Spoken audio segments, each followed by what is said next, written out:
Ah, the dragon tournaments. Who doesn't love good tourney, eh? From the highest noble spires of Skeld to the most humble valleys of the Valkyrian range. Indeed, as soon as we have been riding dragons, we have been playing games on top of them. So it's only natural that as society and technology progresses, so too will the games we play. Of course, every culture and peoples have their own games and rules, and I think it would be fun to go over many of these. Sports to some are just an inescapable part of life that have no interest, but to some, they are the joy to their day. So, enough dawdling. I think let's get started with the capital of Skeld. See, the Skeld hold two major types of dragon tournaments, dragon jousting and dragon racing, both of which are quite popular and well organized. They are some of the most favorite pastimes of the Skeldian people, and their fans can be incredibly invested, to the point where I've actually seen some fights break out over the results of a match. But maybe I should speak of the games before I divulge into the topic of hooliganism. For a start, the races are the more common of the two games, and one of which that all people of all backgrounds love and enjoy, with each region having their own rules and variants. The Skeld themselves tend to have entire coliseums built, with set tracks and courses that the contestants must follow. Other regions, however, are a lot looser with the rules. For example, the people of Neador often have races within canyons and cracks within their mountain range, using the natural shape of their land as if it was the track. In fact, quite a few mountain range dwelling peoples do this, including the Storm Racers, the Valkyrians, but they more so do it as a friendly warm-up with a brother in arms rather than a public game. There aren't really crowds doing it, just 4 battle brothers at the start of the day. There are also some Skeldian groups that hold illegal races in some of the most dangerous places around, such as the Sneerfell, the harshest regions of the desert, or perhaps even the volcanoes of the Svartjall. Now, these games are, as I said, technically completely illegal, but because they are run by some of the most wealthy and powerful people, no one lifts a finger to stop them. In fact, I've even seen some Wyngards take part in it, the very people that should be shutting them down. Not that I've attended these games myself, actually. Anyway, the jousts, on the other hand, are a bit more simple. Yet despite that fact, they're actually preferred by the middle and upper classes, since they can actually afford the higher up seats where you're at the same level as the dragons. The contenders, often Wyngards I might add, will charge at each other with lances in hand, and try to knock each other off of their dragons. The dragons themselves are not allowed to attack in any way or manner, and there are many other dragons on standby, as well as a backup net to catch the falling contestants. However, they are still falling from a great height, so injuries in the fall are still quite likely. Even more so than the lance, I would say. In fact, it's actually a running joke in the Western Vard that the most harmful part of the Wynguard's job is the joust, since this Vard is where the most famous champions are from. How about we go into some of those champions actually, since they have some marvellous stories and tales, and who doesn't want to hear of some champions? So, let us begin with the greatest jouster to ever live. Her name was Juna, but that's not actually what the crowd called her, no. To both her fans and her haters alike, she was known as Zhu the Animal. And although she was not undefeated, she was, without a doubt, the greatest champion who ever lived. She was actually the 11-time winner, and so impressed was the royal family that she was actually knighted for this endeavor.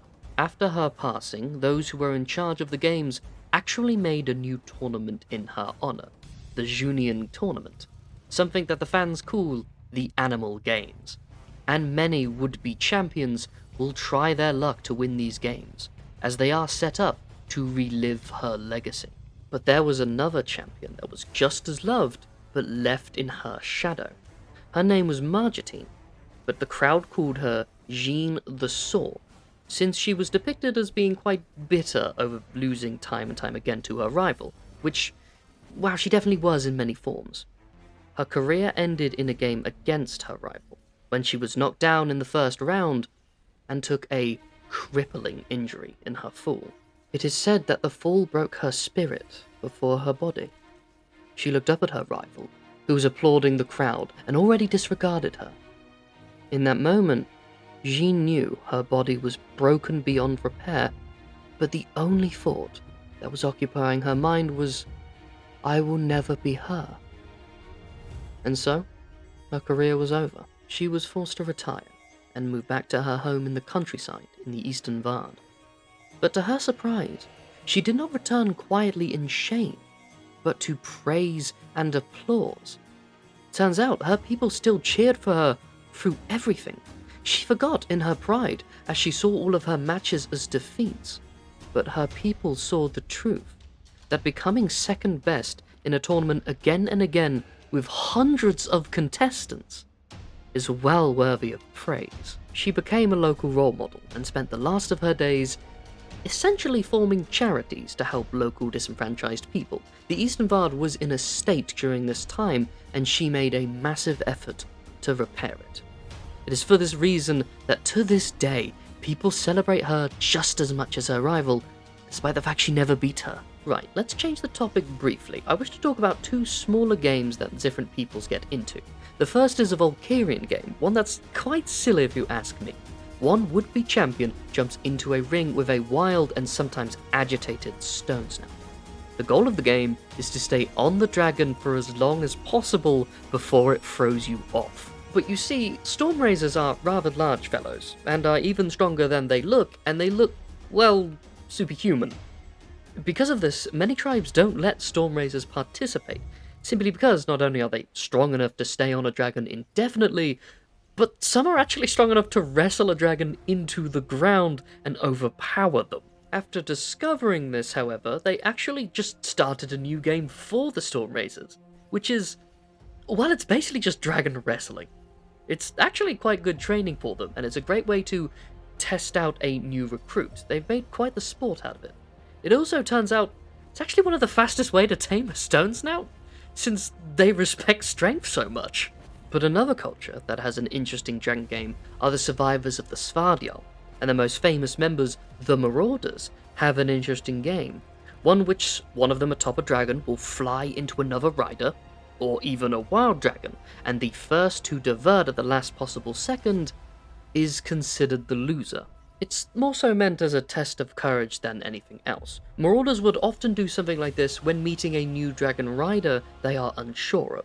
Almost all of them losing to them, of course, because, well, you'd be crazy not to. But I'm sure two Marauders dragons have slammed into each other because of this on at least one occasion. I'm sure of it. Right, let us have one final discussion before we end it for today. Let's talk of three current champions of the races. Those who, whenever one is announced to be attending something, the other two are close behind, since they are all vying to be the best, and the crowds flock shortly after. The first is a nameless marauder, who was rumoured to actually be the descendant of the famous Rongar. Whether this is true or not remains to be seen, and it is unknown if he or someone else started these rumours.